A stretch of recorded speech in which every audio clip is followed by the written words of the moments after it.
Maryland. Tonight, as we come on the air, the president's controversial visit. Landing late today in Pittsburgh, the president and the first lady, as the funerals are now underway for the 11 people lost in that synagogue. A sea of protesters, signs reading, "Words matter." Some neighbors yelling from their front yards. Let the families grieve. This is our neighborhood. The president deciding to visit, even as some local leaders said it was too soon. Also breaking tonight, the notorious Boston crime boss Whitey Bulger is killed in prison. After living in hiding for years, he was serving life in prison. Was it a hit inside those walls? The deadly school bus horror today, a pickup truck hitting 4 children. 3 members of the same family are killed. There is breaking news tonight involving Robert Mueller, an alleged plot to level accusations of sexual misconduct against him, turned over to federal investigators, where women offered money to make false claims. The deadly helicopter crash, the chopper slamming into a home and erupting into flames. And just as we come on the air tonight, word of another crash. The images coming in now. And America Strong tonight, our Amy Robach, 5 years after being diagnosed with breast cancer, climbing Mount Kilimanjaro. How do you feel, Amy? I'm okay. The grueling trip at high altitude and in darkness, and her message tonight to all of the women she climbed for. This is ABC World News Tonight with David Muir. Good evening, and it's great to have you with us here on a Tuesday night. And we begin tonight with the somber day in Pittsburgh, the deeply painful task of burying their loved ones. Late today, the president arrived to pay his respects, and he was greeted by protesters filling the streets near that synagogue. Today, the first 3 victims were laid to rest, 2 brothers and a doctor who ran back in to help. There were long lines of mourners, including members of the Pittsburgh Steelers. Late today, the president and first lady arriving at the synagogue against the wishes of some community leaders who said it was too soon.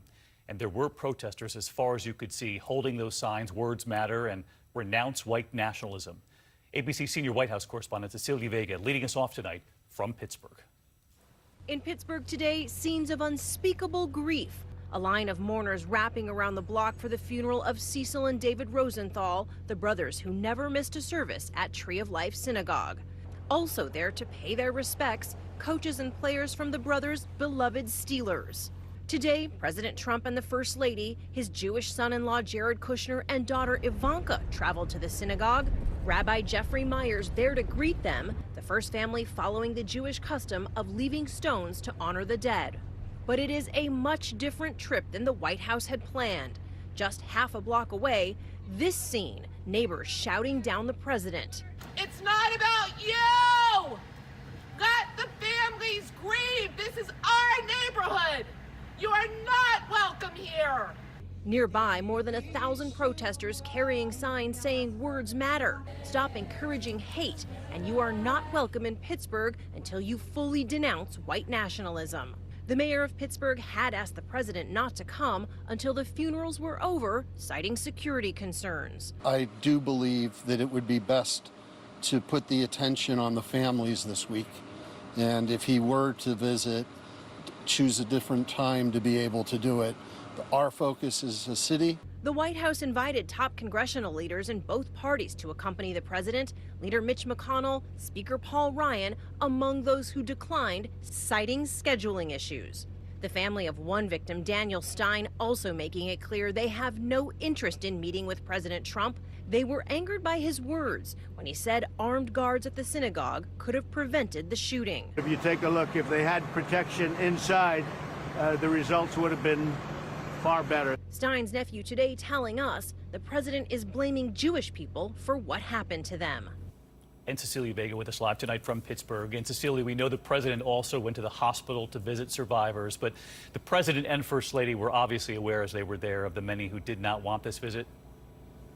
Yeah, David, you know, I was standing just a few feet away from the president when those neighbors right here next to me were shouting those words at him. Words matter. I heard those words clearly. I can't imagine the president did not hear them. He probably did. David, when he left, he told those reporters, including me, who were standing right there, that this scene is very sad. He said, quote, "Hopefully we will learn a lot of what happened here." All right, Cecilia Vega in front of the Tree of Life Synagogue tonight. Cecilia, thank you. Now to the breaking news this evening, captivating the city of Boston. The notorious Boston crime boss, who was on the run for years, caught and sent to prison for life, Whitey Bulger, he's now been killed behind bars. Was it a mob hit? ABC's Gio Benitez from Boston tonight. He was the notorious Boston gangster, famous for a life of crime, including a role in at least 11 murders, and those 16 years on the run with his girlfriend until their capture in 2011. And tonight, another twist, the crime boss's life coming to a violent end. Whitey Bulger found dead at 8:20 this morning in his West Virginia prison cell. He had just been transferred there in the last 24 hours. You're going to be responding to the maximum security. They advise CPR in progress. Law enforcement officials now telling ABC News Bulger was killed. It was in South Boston where a young James Bulger earned that infamous nickname Whitey because of his light hair. He spent time in Alcatraz, returning to Boston where he would rule the streets. In 1994, a corrupt FBI agent tipped Bulger off, telling him he was about to be indicted. He disappeared. Authorities searching for him for more than a decade, releasing surveillance video and this recording of his voice. How you doing? Did he order any sandwiches? Ultimately tracking him down through his girlfriend, Catherine Gregg. Have you seen this woman? The couple found living in the Santa Monica apartment. The arrests mark the end of a long and exhaustive hunt for one of America's most wanted men. Some of the families of Bulger's victims who relived the tragedies during Bulger's trial. He's a mass murderer and he's a destroyer of families. Tonight struggling to process that the man responsible for so much pain is finally gone. I knew this day was going to come and I knew this was going to happen. It's like surreal. Gio Benitez with us live tonight from Boston, and we're hearing tonight from Whitey Bulger's attorney, Gio.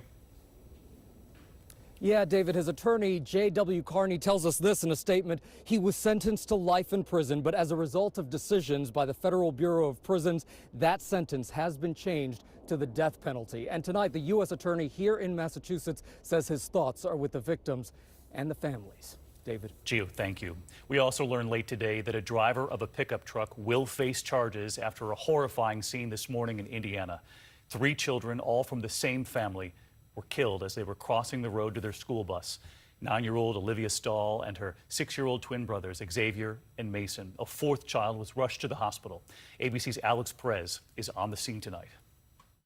Tonight, one Indiana family living a nightmare, losing 3 children at once. The siblings crossing this county road near Rochester this morning to get on their school bus. Children that were getting on the bus have been struck by a vehicle. The school bus had a stop arm extended, had emergency lighting activated. As the children entered the road, unfortunately, they were struck by a southbound vehicle. The driver, identified by police as 24-year-old Alyssa Shepard. Killed 6-year-old twin boys Xavier and Mason Engel and their 9-year-old sister Olivia. An 11-year-old walking with them, airlifted in critical condition. This is a very trying and sad day. Tonight, Xavier, Mason, and Olivia's uncle says the family can't imagine life without them. He didn't lose one kid. He lost all of his kids. What do you tell your little brother? How do you tell your little brother that it's going to get better? You can't. David, the driver of that vehicle that struck the kids, is in police custody. She's facing a number of charges, including 3 counts of reckless homicide. David? Alex, thank you. There is also a developing headline tonight involving the special counsel Robert Mueller. Tonight, there is word of an alleged plot to level accusations of sexual misconduct against him. Were women offered money to make false claims? ABC's Chief Justice correspondent Pierre Thomas reports tonight it's now been turned over to the FBI.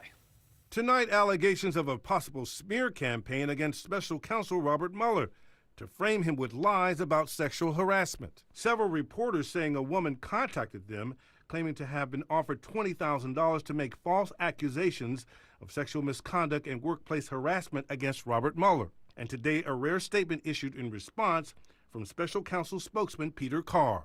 When we learned last week of allegations that women were offered money to make false claims about the special counsel, we immediately referred the matter to the FBI for investigation.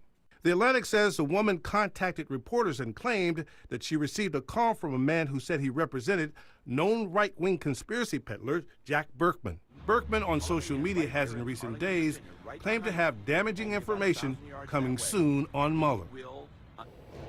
David, one woman told reporters she rarely saw Mueller, but when she did, he was never inappropriate. A second woman says she never had any encounters with Mueller. David? Pierre Thomas with us tonight from Washington. Pierre, thank you. 1 week from tonight, of course, the crucial midterms, and President Trump now upping the stakes on immigration, saying he now wants to end birthright citizenship. But can he do that? ABC's chief White House correspondent Jonathan Karl with a reality check tonight. He has the state of the race with 1 week to go. Just 7 days before the midterm elections, President Trump is determined to make immigration a central issue, today vowing to single-handedly end the Constitution's guarantee of citizenship to anyone born in the United States. You can definitely do it with an act of Congress, but now they're saying I can do it just with an executive order. It's in the process, it'll happen. But today, the top Republican in Congress said the president simply does not have that power. Well, you obviously cannot do that. You cannot end birthright citizenship with an executive order. We didn't like it when Obama tried changing immigration laws via executive action. I think in this case, the 14th Amendment's pretty clear. As the election approaches, the president focused on the caravan of migrants fleeing poverty and violence in Central America and traveling by foot to the U.S.-Mexico border. I wish I could just tell them, and I say it, caravan. Turn around. You're not coming in. You're not coming in. I'm sorry. Now the president is sending more than 5,000 active duty troops to the border, he says, to stop the caravan, something an anchor on the president's favorite cable news channel called a political stunt. Tomorrow is 1 week before the midterm election, which is what all of this is about. There is no invasion. No one's coming to get you. There's nothing at all to worry about. In fact, the migrant caravan is still some 900 miles from the border, and those troops, under U.S. law, are restrained in what they can do. They can't arrest migrants or take part in law enforcement. Instead, they can support Border Patrol by helping transport agents and by doing things like building tents. John Karl with us live tonight from the White House. And John, we know that in September there were more arrests at the border than at any point during the Trump presidency, but the president waiting until 7 days before the election with this promise now to end birthright citizenship. But bottom line, you did some digging on this today. Does he really have that power? Well, you heard Paul Ryan say that he doesn't believe he has the power to do that. Most constitutional experts would agree with that. In fact, back in 1995, the Justice Department said very forcefully in an opinion that is still in force today, still operative today, that the only way to change birthright citizenship is, quote, by amending the Constitution. David? Right, John Karl with us again tonight. Thank you, John. Just as millions of families prepare for Halloween, a powerful storm system is moving east tonight. It already spawned this tornado in Scioto, Oregon, and another in Forest Grove, Oregon. And for Halloween, there could also be severe weather and flooding from Texas all the way up to Ohio. Chief Meteorologist Ginger Zee, she's live tracking it all for us tonight. Hey, Ginger. Hey there, David. More than 4 inches of snow has already dropped from that same system in Boulder, Colorado, and it should bring enough cold air to give Albuquerque, New Mexico, its coldest Halloween in 27 years. But then it gets downright scary from Beaumont, Texas, over into Louisiana, because severe storms, I'm talking damaging winds and isolated tornadoes possible just at or after trick-or-treat time. Looking at that line, it moves east, Mobile, Montgomery, and even Destin, Florida. Have to look out on Thursday, David. Ginger Zee with us tonight. Ginger, thank you. And tonight, right here for the first time, we are now hearing from the fiancé of Washington Post writer Jamal Khashoggi, murdered inside the Saudi consulate in Istanbul 28 days ago now. He was last seen, of course, walking into that consulate. She was waiting outside. She waited there into the night, never to see him again. Well, now in her first interview with American television, telling ABC's Ian Pannell that Khashoggi had actually visited the consulate just 4 days beforehand without incident. Washington Post writer Jamal Khashoggi was living in exile when he met a young woman from Turkey and fell in love. This video shows the happy couple going to get paperwork for their wedding. This was September 28, 4 days before he was killed, and he was afraid. So he didn't want to go into the Saudi consulate that day. Yani gitmek istemiyordu, evet. Yes, she says, he was worried he could be captured and sent back to Saudi Arabia. But instead, he was greeted warmly that day. So when he went back 4 days later, his guard was lowered. Hatice waited outside. But the man she was to marry the following day never reappeared. At what point did you know he'd been killed?